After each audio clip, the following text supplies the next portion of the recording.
عقد البيع ورقة صغيرة ممكن تضمن حقك أو تضيع فلوسك في ثواني. عقد البيع هو أكتر حاجة بنعملها في يومنا، من أول ما بنشتري علبة لبان لحد ما نشتري شقة أو عربية.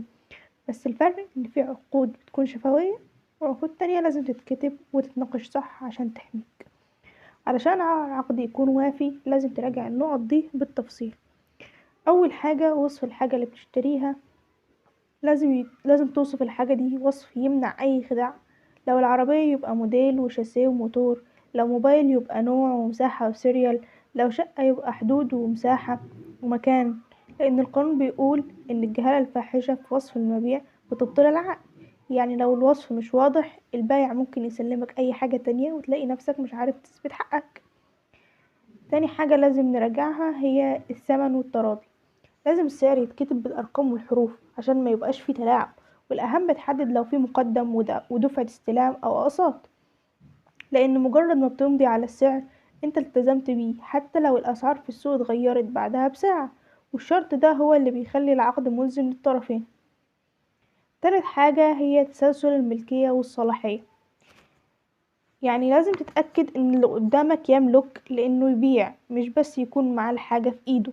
فلازم تراجع العقود القديمة اللي وصلت له الحاجة دي، لانك لو ما اشتريت من شخص مش مالك، حتى لو نيتك حسنة، الملك الاصلي يقدر ياخد حاجته ويرجعك انت على النصاب اللي باعك ده لو عرفت توصله.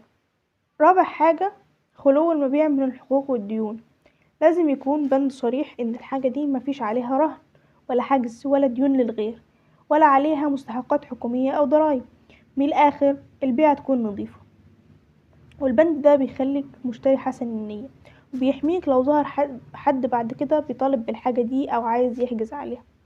خامس حاجة ضمان العيوب الخفية. في فرق بين انك تعاين الحاجة وتوافق عليها، وبين عيب مستخبي ميبانش الا بالاستخدام. والقانون بيديك حق ترجع للحاجة دي أو تطلب تعويض لو اكتشفت عيب البايع كان مخبي عليك، أو حتى هو نفسه ما يعرفش عنها حاجة، بس العيب ده بينقص من قيمة الحاجة أو منفعتها. معلومة مهمة: البيع بيعتبر تام بمجرد اتفاق الطرفين على الحاجة وتمنها. يعني مش لازم الحاجة تكون في ايدك عشان نقول انك اشتريت. بمجرد الاجابة والقبول العقد بيبقى شريعة المتعاقدين، ومن اللحظة دي البايع بقى امين على الحاجة لحد ما يسلمها لك. ولو ضاعت او حصلها حاجة بسبب تقصيره هو اللي هيشيل تمنها.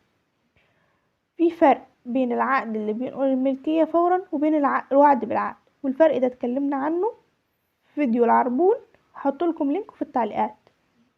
فلازم تتأكد ان الصيغة في العقد هي باع وأقسط وتنازل، مش مجرد وعود مستقبلية عشان حقك يكون ثابت من لحظة التوقيع.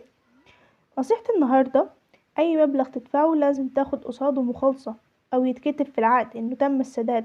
لأن في القانون الأصل إنك ما تدفعش لحد ما تثبت العكس بالورق. والشهود مش دايما بيكونوا كافيين في المبالغ الكبيرة، الورقة هي اللي بتحكم في الآخر. المرة الجاية هنتكلم عن فخ التسجيل، والفرق بين العقد الابتدائي والعقد المسجل، وامتى الشقة تبقى ملكك فعلا. لو حصلت معاك مشكلة قبل كده في حاجة اشتريتها وطلعت مش هي اللي اتفقت عليها، احكي لنا في الكومنتات. لو انتوا على اليوتيوب ما تنسوش السبسكرايب وتفعلوا زر الجرس، ولو على تيك توك ما تنسوش الريبوست والفولو، ولو على الفيسبوك ما تنسوش اللايك والفولو. اشوفكم الحلقة الجاية.